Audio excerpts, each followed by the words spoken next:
This is Bedtime Stories, Grownup Edition, The Root of All Evil, bonus episode 2. Brielle's mother, Mrs. Harris, is meeting with her attorney. He lets her know that per his investigation, Brielle's law firm has done nothing wrong, and neither has LJ's PI firm. The attorney explains that not only have they not broken any laws, but it doesn't even look like they can make a civil case out of it. Neither her employer or LJ asked her to do anything that put her in any danger. It looks like Jessica simply tried to eliminate her because she saw her as a threat. Brielle's involvement in the case was completely of her own accord, and she took on no undue risks. He goes on to tell her that Jessica is also wanted for 2 additional murders, the murder of Miss Cheryl and the murder of her own mother, Miss Maria. Mrs. Harris says that she can't understand how the same law firm and PI firm could be involved in tragedies in the lives of both of her daughters. The attorney tells her that while the PI, Quincy St. James, is involved in this particular case, he had no involvement whatsoever with her daughter Brielle. The attorney probes more into what happened with Quincy, Ramona, and that whole situation. And Mrs. Harris is happy to share. She tells him that Ramona was represented by Lauren in her separation case from her husband Randy. Because Randy was abusive, Lauren suggested that Ramona hire a personal protective agent. She referred Ramona to LJ, her brother. Quincy was a lead investigator at LJ's firm, and he was assigned to Ramona's case. Q was responsible for getting Ramona and her children relocated and keeping them safe. He helped her get a restraining order and make them virtually untraceable. He also provided them with personal protection throughout the separation and the divorce. Once the divorce was final, Q and Ramona began a romantic relationship. Shortly thereafter, Ramona got pregnant. Randy was fighting for visitation of his children, and when Ramona showed up to court pregnant, Randy lost it. Randy broke into the house when he thought everybody was asleep, armed with a knife and ready to kill. All of the children were asleep except for Randy Jr., and Q was in the shower. Ramona was in the master bedroom asleep when Randy came in and stabbed her multiple times. Randy Jr. heard someone creeping through the house, and then he heard a commotion in his mother's bedroom. Q had been teaching the 12-year-old how to use a firearm. He also taught him what to do if there was ever a home invasion. Randy Jr. followed those instructions to a T. He put 3 bullets in the man's back who was standing over his mother with a knife. It was only after he shot him that he found out he was shooting his father. Ramona survived, but the baby didn't. And Randy Jr. will never be the same after killing his own father and seeing his father trying to kill his mother. The night of Angela's abduction, Marcus was asleep in his bed and he was having a nightmare. In this nightmare, he's running through the woods. There's a woman ahead of him running, and there's another woman ahead of her running. The woman furthest from him is tripping over branches, falling and getting back up and running again, screaming for help. The woman immediately in front of him is giving chase with a firearm. She catches up to the first woman, grabs her and spins her around, and he realizes that the woman is Angela. She's screaming, "Help me! Marcus, help me!" When he catches up, he realizes that the woman who's holding Angela with the gun is Jessica. Marcus wakes up in a cold sweat, jumps up out of bed, runs into Melissa's room, grabs her, grabs a blanket, wraps her up, runs to the car, lays her in the back seat, jumps in the car, and hightails it to Miss Brenda's house. Marcus rings the doorbell over and over again until his mother finally wakes up and comes to the door. He tells her about the dream, and he begs her to help him find his wife. She asks him, "Have you prayed, son?" Marcus says, "Mom, I don't have time for this.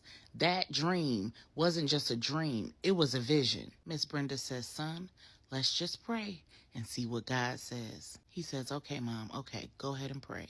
She says, "No, son, this is your family. You pray."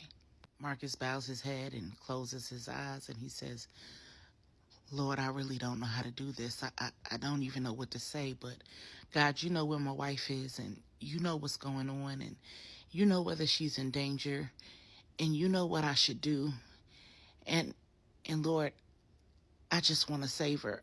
He starts crying, and Miss Brenda says, "Marcus, call Stephanie." At first, he's resistant, and finally he concedes and calls Stephanie. And when she answers, she sounds haggard, and he says, "Steph, you good?" Steph says, "No, I'm not.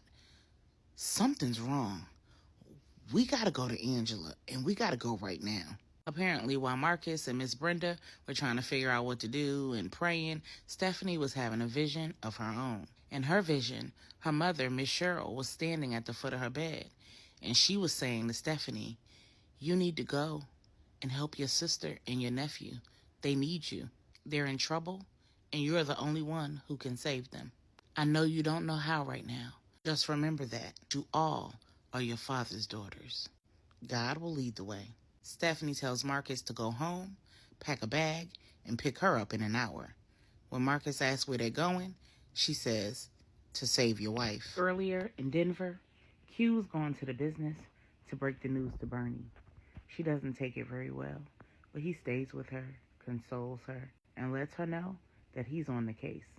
He asks her to do him a favor. He asks Bernie to rent him a car so that he can conduct his own investigation. He lets her know that she is taking zero risk. If the police ever ask her any questions about the car, he wants her to tell them exactly this: that he asked her to rent the car, that she let him use the car, and that she has no idea what he did with the car. Bernie agrees to do so. Bernie shuts down operations for the rest of the day, gives the staff the rest of the day off. In the following day, Q drives her to the rent-a-car lot, drops her off, and heads back to the Denver house. When Bernie finishes the transaction, she drives over to the Denver house. Q hops in, drops her back off at the business, and then he heads out to begin his investigation. While Q is driving, he gets a phone call. When he looks down at the call ID, he realizes it's his father, Anders St. James. Q answers the phone. "What up, Pops?" Mr. Anders says, "What's going on, son?" Q says everything and nothing. Mr. Anders says, "Talk to me, son." Q says, "Pops, it's a case. I really can't do." Mr. Anders cuts him off and says, "Regina called me. She's such a sweet young lady. Why can't you find a woman like her and settle down and get out of all of this law enforcement PI business?" Q says, "Dad, I'm trying. Believe me." "Now, what you mean she called you?"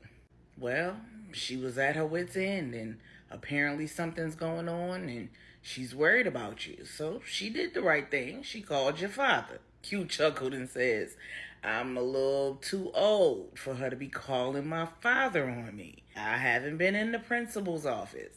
Mr. Anders chuckles and says, "Well, I guess that's the point. She's trying to keep you out of the principal's office." Q says, "Yeah, I appreciate it. I can understand why she's concerned. I'm dealing with a situation with an asset, and long story short, Pops, I messed up." Mr. Anders says, "Now, did you mess up, son? Or did life happen and the situation got messed up?" Q says, "In my world, those two things are the exact same." Mr. Anders says, "Son, you're in a business where you can do your absolute best, but there are always going to be bad guys, bad girls with bad intentions, and people who have bad intentions are always going to find a way to do the wrong thing." Q says, "And it's my job to make it too hard for them so that they're not successful at doing the wrong thing.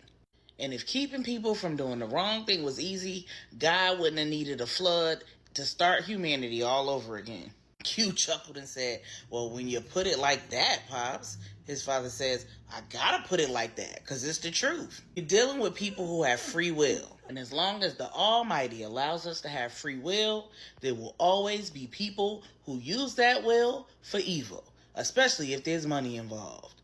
You already know. The love of money is the root of all evil." Q says, "Yeah, Dad, you're right. Well, son, I know how you are. You don't talk about your cases, but listen to me clearly. You can only do what you can do. There is only so much that is in your locus of control. I understand you're a man. I raised you to be a strong man. All you've ever known is strong men. You're a good man. You got a big heart and strong muscles. You got to decide which one you want to use, your heart or your muscles." Q says, "Huh?" Mr. Anders says, "What's the largest muscle in your body?" Q says, "My brain."